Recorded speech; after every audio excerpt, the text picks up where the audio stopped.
प्रिय विद्यार्थी साथियों, इस वीडियो में बीए, बीकॉम, बीएससी, बीएचएससी, बीबीए और बीसीए फर्स्ट ईयर के विद्यार्थियों के लिए मिशन मोर देन 90% के अंतर्गत हिंदी भाषा की पहली इकाई के 119 सिलेक्टेड इम्पॉर्टेंट ऑब्जेक्टिव क्वेश्चन दिए जा रहे हैं। आपको पता ही है कि हिंदी भाषा के पेपर में आपसे 50 वस्तुनिष्ठ प्रश्न पूछे जाएंगे, जिनके उत्तर आपको OMR शीट पर गोले भर कर देना है। अच्छी तैयारी करेंगे, आसानी से 90% अंक ले आएंगे। इस वीडियो में हम प्रश्न के साथ ही उत्तर दे रहे हैं ताकि वीडियो अधिक बड़ा ना हो और आप सुनकर ही याद कर सकें। इस वीडियो को आप 2-3 बार सुन लेंगे तो आपको सब याद हो जाएगा। आप चाहें तो इन प्रश्नों के उत्तरों को नोट भी कर सकते हैं। आप आपके अपने करियर एडवाइस चैनल को सब्सक्राइब करके बेल आइकॉन प्रेस कर दीजिए। पहली इकाई के सभी 6 चैप्टर्स के महत्वपूर्ण वस्तुनिष्ठ प्रश्न इस प्रकार हैं। प्रश्न 1, श्री मैथिलीशरण गुप्त जी का संबंध मुख्य रूप से साहित्य की किस विधा से है? उत्तर, कविता। प्रश्न 2, गुप्त जी का जन्म कब हुआ था? उत्तर, 3 अगस्त 1886 को। प्रश्न 3, गुप्त जी का जन्म कहाँ हुआ था? उत्तर, उत्तर प्रदेश के झांसी जिले के चीर गांव में। प्रश्न 4, गुप्त जी की मृत्यु कब हुई थी? उत्तर, 12 दिसंबर 1964 को। प्रश्न 5, गुप्त जी का निधन कहाँ पर हुआ था? उत्तर, झांसी में। प्रश्न 6, गुप्त जी की कौन सी कविता आपके पाठ्यक्रम में है? उत्तर, मातृभूमि। प्रश्न 7, गुप्त जी द्वारा लिखित महाकाव्यों के नाम बताइए। उत्तर, यशोधरा एवं साकेत। प्रश्न 8, गुप्त जी द्वारा लिखित खंड काव्यों के नाम बताइए। उत्तर, पंचवटी, भारत भारती, जयद्रथ वध, द्वापर, जय भारत, उर्मिला, अंजलि, काबा और करबला, किसान, गुरु तेग बहादुर, झंकार, गुरुकुल आदि। प्रश्न 9, गुप्त जी की सर्वश्रेष्ठ रचना किसे माना जाता है? उत्तर, साकेत को। प्रश्न 10, साहित्य में लक्ष्मण की पत्नी उर्मिला के प्रति उपेक्षा के भाव को दूर करने वाली रचना। उत्तर, साकेत। प्रश्न 11, गुप्त जी को राष्ट्रकवि की उपाधि किनके द्वारा दी गई? उत्तर, महात्मा गांधी। प्रश्न 12, गुप्त जी को गांधी जी ने किस ग्रंथ की रचना के लिए राष्ट्रकवि कहा? उत्तर, भारत भारती। प्रश्न 13, भारत भारती का प्रकाशन कब हुआ था? उत्तर, 1912-13 में। प्रश्न 14, दद्दा किन्हें कहा जाता है? उत्तर, मैथिलीशरण गुप्त को। प्रश्न 15, खड़ी बोली के पहले महत्वपूर्ण कवि किन्हें माना जाता है? उत्तर, मैथिलीशरण गुप्त को। प्रश्न 16, किनकी प्रेरणा से मैथिलीशरण गुप्त ने खड़ी बोली में रचना की? उत्तर, महावीर प्रसाद द्विवेदी। प्रश्न 17, गुप्त जी की कविताएं किस पत्रिका में प्रकाशित होती थी? उत्तर, सरस्वती में। प्रश्न 18, गुप्त जी की जयंती 3 अगस्त को प्रतिवर्ष किस रूप में मनाते हैं? उत्तर कवि दिवस। प्रश्न 19, गुप्त जी को पद्म भूषण से कब सम्मानित किया गया? उत्तर 1954 में। प्रश्न 20, गुप्त जी राज्यसभा के सदस्य कब से कब तक रहे? उत्तर 1952 से 1964 तक। प्रश्न 21, गुप्त जी ने राष्ट्रीय आंदोलन की किस घटना में भाग लिया था? उत्तर व्यक्तिगत सत्याग्रह। प्रश्न 22, मातृभूमि कविता किनके द्वारा लिखी गई है? उत्तर श्री मैथिली शरण गुप्त द्वारा। प्रश्न 23, मैथिली शरण गुप्त जी किस युग के कवि थे? उत्तर द्विवेदी युग के। प्रश्न 24, मातृभूमि किस युग की कविता है? उत्तर द्विवेदी युग की। प्रश्न 25, मातृभूमि कविता का उद्देश्य क्या है? उत्तर मातृभूमि का महत्व और गौरव प्रतिपादित करना। प्रश्न 26, कवि ने मातृभूमि के मुकुट किन्हें बताया है? उत्तर सूर्य और चंद्रमा को। प्रश्न 27, गुप्त जी ने मातृभूमि की करधनी किसे बताया है? उत्तर समुद्र को। प्रश्न 28, कविता के अनुसार मातृभूमि के आभूषण क्या हैं? उत्तर फूल एवं तारे। प्रश्न 29, धरती का परिधान क्या है? उत्तर नीलांबर यानी नीला आसमान। प्रश्न 30, कवि ने सगुण साकार मूर्ति किसे कहा है? उत्तर मातृभूमि को। प्रश्न 31, मातृभूमि का कवि के बचपन से क्या संबंध है?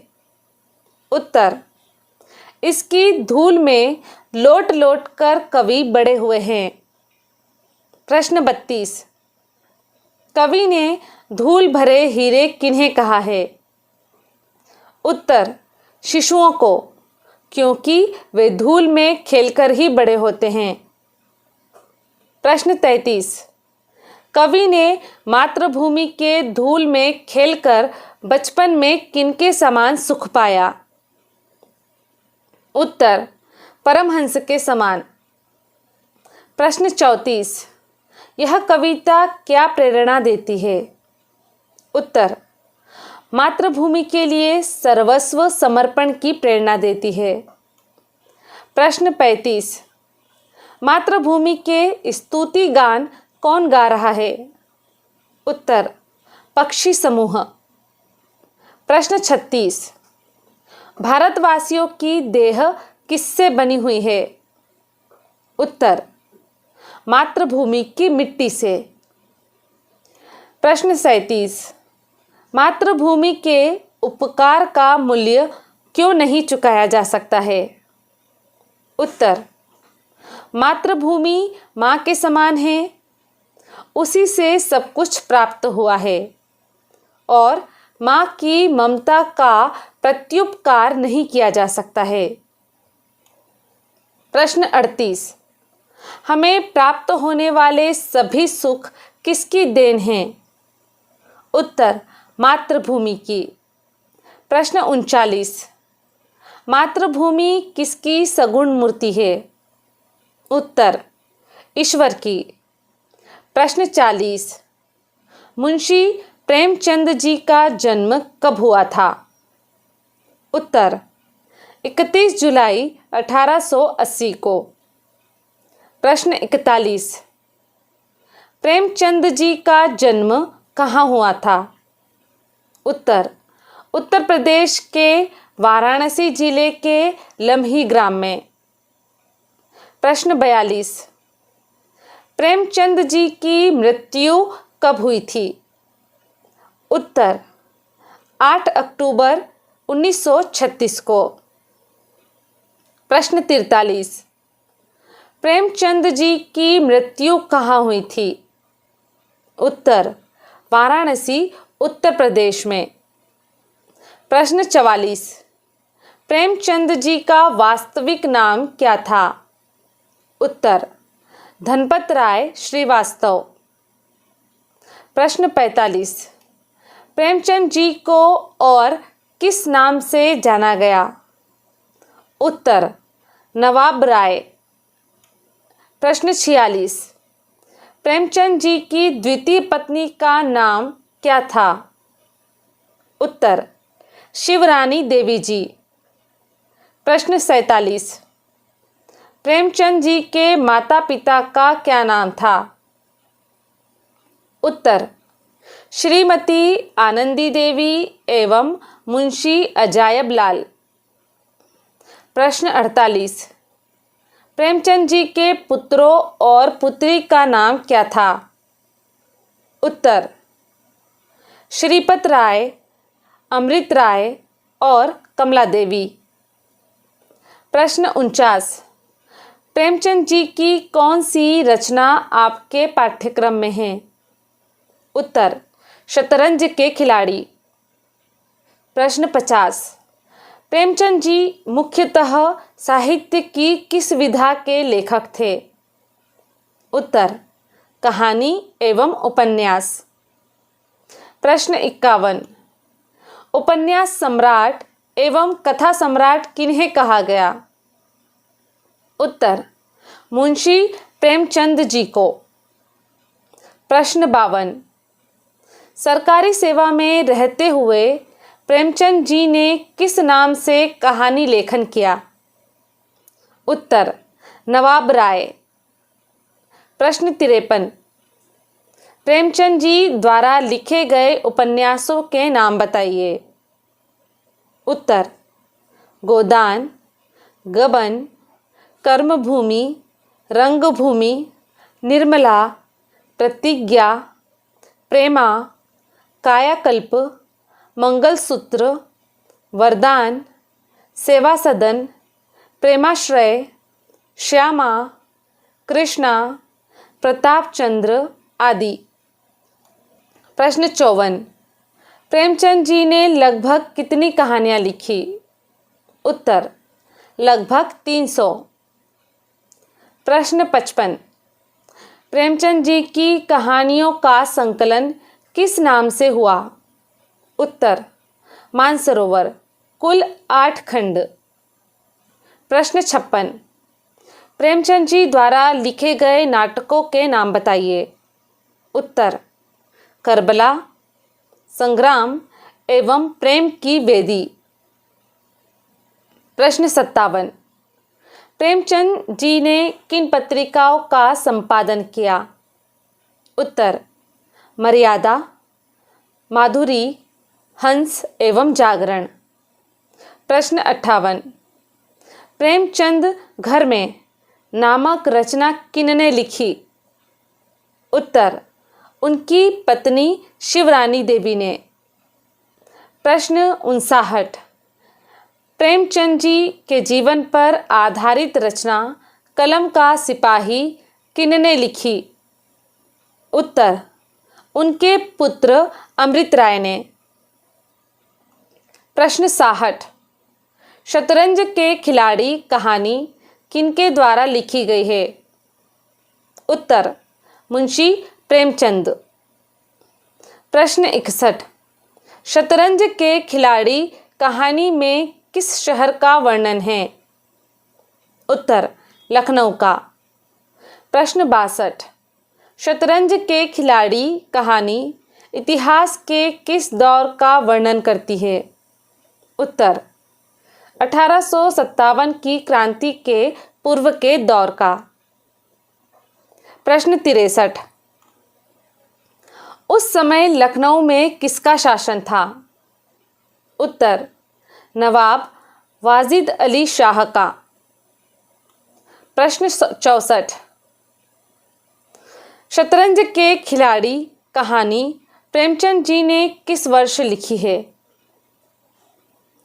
उत्तर 1924 में। प्रश्न 65। शतरंज के खिलाड़ी कहानी में प्रेमचंद जी ने किसका चित्रण किया है? उत्तर पतनशील समाज का। प्रश्न 66।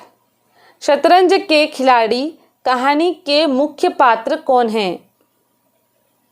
उत्तर मीर एवं मिर्जा। प्रश्न 67। मीर एवं मिर्जा के पूरे नाम क्या हैं? उत्तर मीर रोशन अली एवं मिर्जा सज्जाद अली। प्रश्न 68। मीर एवं मिर्जा कौन थे? उत्तर वाजिद अली शाह के जागीरदार। प्रश्न 69। मिर्जा के अनुसार शतरंज खेलने का क्या लाभ होता है? उत्तर इससे बुद्धि तेज होती है। प्रश्न 70।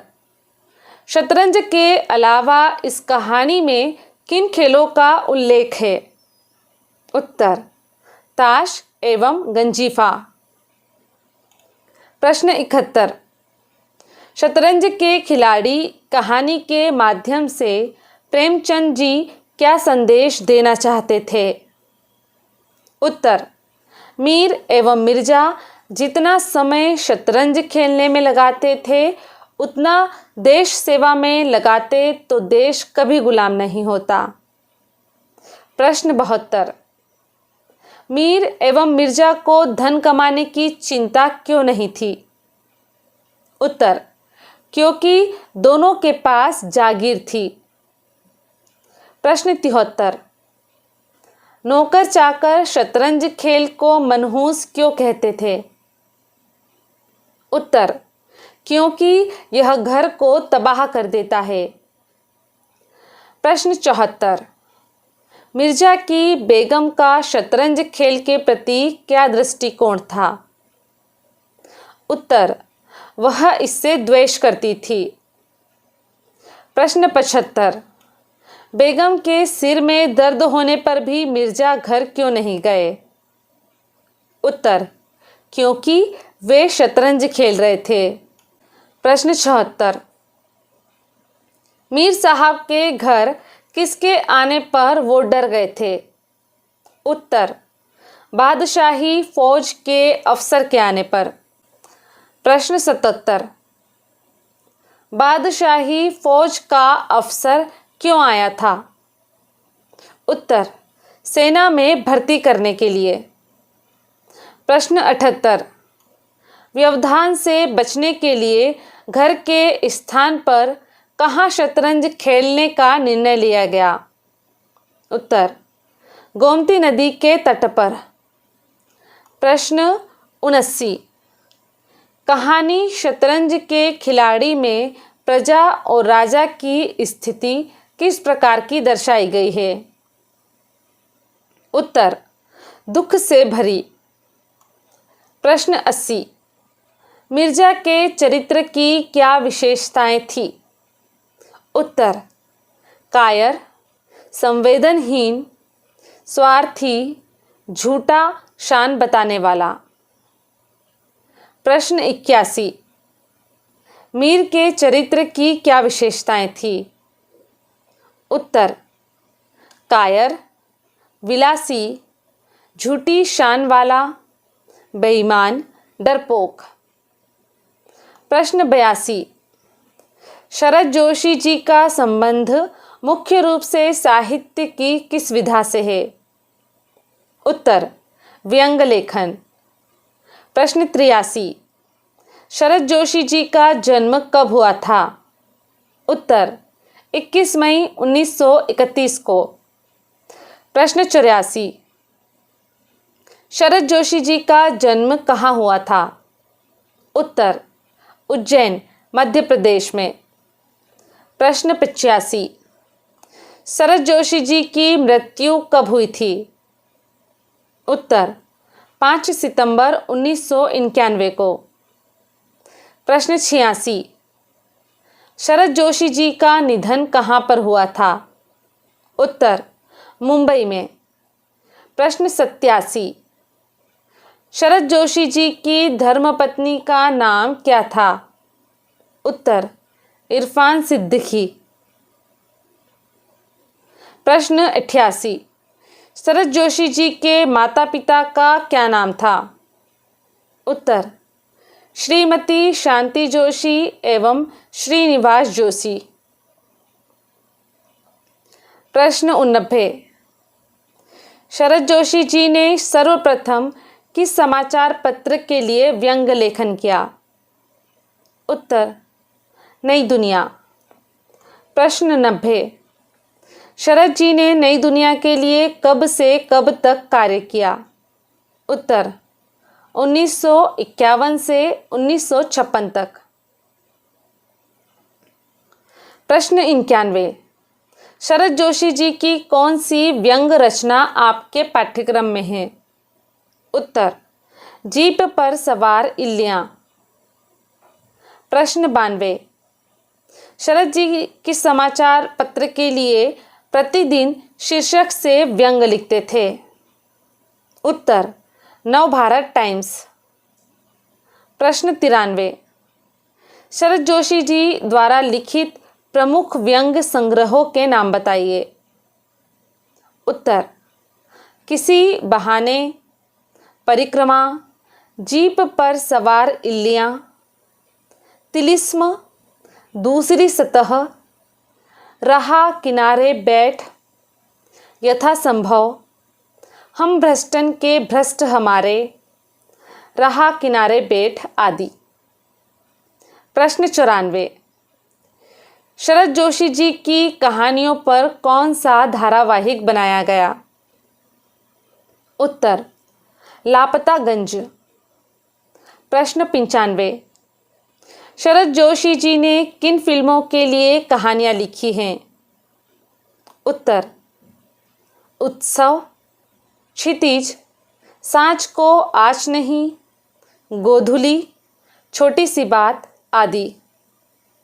प्रश्न 96, शरद जोशी जी किन टीवी सीरियल्स के लिए कहानियां लिखते थे? उत्तर ये जो है जिंदगी, वाह जनाब, सिंहासन बत्तीसी, विक्रम बेताल, प्याले में तूफान, देवी जी, दाने अनार के, ये दुनिया गजब की आदि। प्रश्न 97, शरद जोशी जी का किस सम्मान के लिए चयन किया गया था? उत्तर पद्मश्री। प्रश्न 98, शरद जोशी जी को पद्मश्री के लिए किस वर्ष चुना गया था? उत्तर 1990 में। प्रश्न 99, शरद जी ने किस विभाग में कुछ समय नौकरी की थी? उत्तर मध्य प्रदेश के सूचना एवं प्रसारण विभाग में। प्रश्न 100, शरद जोशी सम्मान किस राज्य द्वारा दिया जाता है? उत्तर मध्य प्रदेश।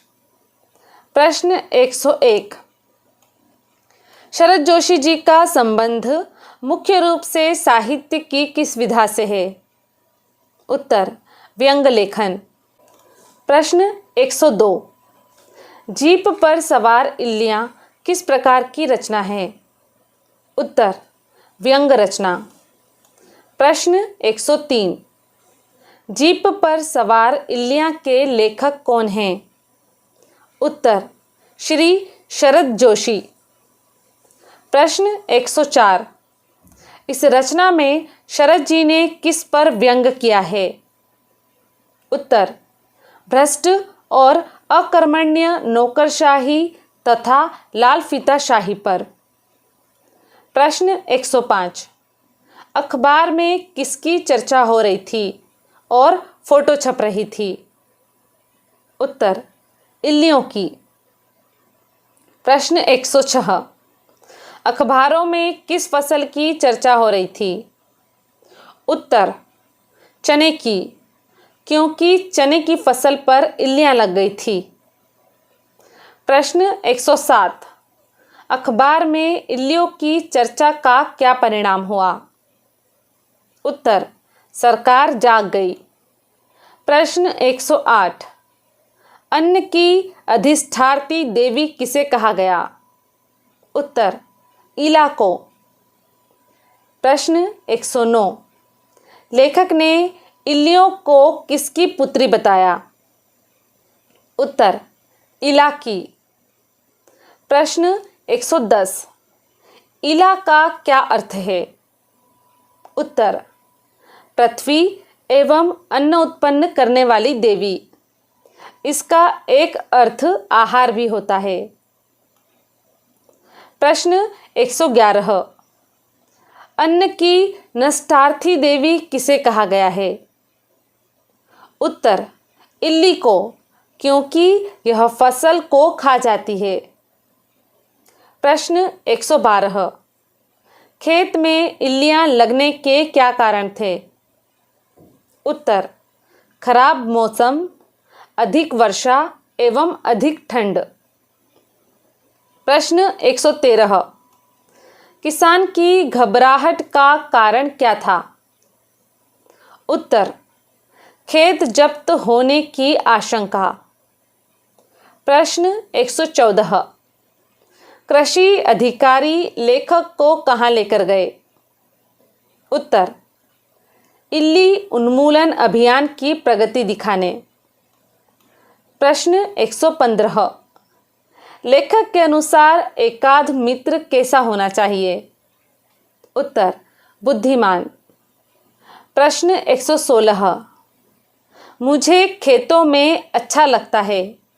यहाँ सचमुच जीवन है, शांति है, सुख है। यह कथन किसका है? उत्तर बड़े अधिकारी का। प्रश्न 117 बड़े अधिकारी को किस कवि की कविता याद थी? उत्तर मैथिली शरण गुप्त जी की। प्रश्न 118 बड़े अधिकारी को गुप्त जी की कौन सी कविता याद थी? उत्तर ग्राम्य जीवन पर आधारित कविता। प्रश्न 119 छोटे अधिकारी ने किसान को जीप में क्या रखने के लिए आदेश दिया? उत्तर हरे चने के बूटे। प्रश्न 120 लेखक ने जीप पर सवार इल्लियों की संख्या कितनी बताई? उत्तर 3। ये थे बड़ा अधिकारी, छोटा अधिकारी और लेखक। प्रश्न 121 लेखक ने बड़े अफसर और छोटे अफसर की वार्तालाप के द्वारा किस बात पर व्यंग किया? उत्तर चापलूसी या जी हुजूरी की प्रवृत्ति पर। लगभग 25 मिनट के इस वीडियो में आपकी हिंदी भाषा और संस्कृति वाले पेपर की एक इकाई पूरी हो गई है। आपको परीक्षा में इस वीडियो में से काफ़ी प्रश्न मिलेंगे। आप इन आईएमपी प्रश्नों को अच्छे से तैयार कीजिए। यदि आप चाहते हैं कि अन्य यूनिट्स के आईएमपी प्रश्न पर भी वीडियो बनाए जाए तो कमेंट बॉक्स में लिखिए। आपके लिए उपयोगी वीडियोस का सिलसिला जारी रहेगा। आप चैनल को तुरंत सब्सक्राइब कीजिए, बेल आइकॉन भी पुश कर दीजिए। हमारी मेहनत बनेगी आपकी सफलता का आधार। Best of luck.